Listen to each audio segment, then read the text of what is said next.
Hi friends, ഞാൻ ലേഖ രാധാകൃഷ്ണൻ. നിങ്ങൾ ആരെങ്കിലും എപ്പോഴെങ്കിലും എന്തെങ്കിലും ഉപദേശിച്ചിട്ടുണ്ടോ?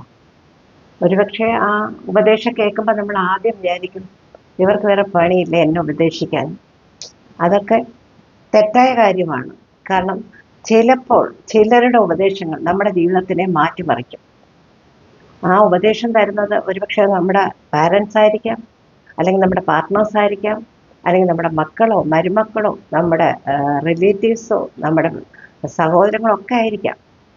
അപ്പോൾ അത് നല്ല സെൻസിലെടുക്കണം ആ ഉപദേശം. ഇവർക്ക് എന്തോ എന്നോടുള്ള അസൂയ കൊണ്ടായിരിക്കും എന്നോട് അങ്ങനെ പറയും. അത് തെറ്റാണ്. നമ്മൾ ഇപ്പം ഞാനൊരു ചെറിയ എക്സാമ്പിൾ പറയാം. ഒരാൾ, നിങ്ങൾ ഒരു സാരി ഉടുത്തിട്ട് ഓഫീസിൽ പോകുമ്പോൾ ഇത് നിനക്ക് ചേരില്ല കേട്ടോ എന്ന് പറഞ്ഞാൽ അത് നല്ല സെൻസിലെടുക്കണം. ആ സാരി ഉടുത്തത് അവർക്ക് ഒട്ടും ഇഷ്ടപ്പെട്ടില്ല, അതുകൊണ്ടായിരിക്കും അങ്ങനെ പറയുന്നത് എന്ന് കരുതരുത്. അത് നമ്മുടെ നല്ലതിന് വേണ്ടിയാണ്. അതേപോലെ ഒരാൾ പറയണ രാവിലെ എഴുന്നേറ്റ് ഒന്ന് കുളിച്ച് അടുക്കളയിൽ കയറാൻ നോക്കി ഭയങ്കരമായിട്ട് ഫ്രഷ്നെസ്സാണ്, നല്ല സുഖമായിരിക്കും അങ്ങനെ. ഇവർക്ക് എന്താണ് വേറെ പണിയില്ല, രാവിലെ അടുക്കള പണിയുടെ ഇടയിൽ ഇവിടെ കുളിക്കാൻ നേരം. പക്ഷെ നമ്മൾ ഒരു ദിവസം ആ പറയുന്ന ഉപദേശം നമ്മളൊന്ന് സ്വീകരിച്ച് ചെയ്ത് നോക്കിയാൽ ഉറപ്പായിട്ട് നമ്മുടെ ജീവിതം തന്നെ മാറി മറിക്കും. എനിക്ക് ഒത്തിരി അനുഭവം ഉള്ളതുകൊണ്ടാണ് ഞാൻ ഈ പറയുന്നത്. പലരുടെ ഉപദേശവും നല്ല രീതിയിൽ ഞാൻ എടുക്കും, നല്ല സെൻസിലെടുക്കും. നിനക്കത്ര വാചകമടി ഇത്ര നല്ലതല്ല എന്നൊരാൾ പറഞ്ഞാൽ ശരിയായിരിക്കാം, നമ്മൾ അധികം അങ്ങനെ വാചകം അടിക്കാതെ സാധാരണ രീതിയിൽ സംസാരിക്കാം എന്ന് നമ്മൾ അത് അങ്ങനെ ഒരു തീരുമാനം എടുത്തേ പറ്റൂ.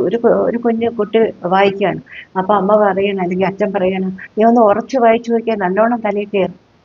കൊച്ചിന് ഒരുപക്ഷെ ആ കുട്ടിക്ക് ദേഷ്യം വരുമായിരിക്കും, എന്നാലും അതൊന്ന് ട്രൈ ചെയ്ത് നോക്കണം.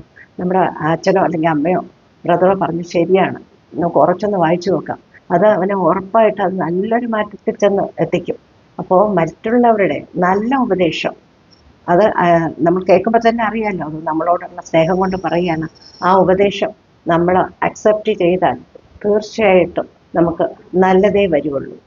അപ്പോൾ മറ്റുള്ളവരെ നമ്മൾ പറയുന്നത് അവർ തെറ്റാണ് പറയുന്നതെന്ന് ചിന്തിക്കാതെ അവരുടെ ആ പോസിറ്റീവ്നെസ് മാത്രം നമ്മൾ എടുക്കുക. മറ്റൊരു വിഷയവുമായിട്ട് കാണാം.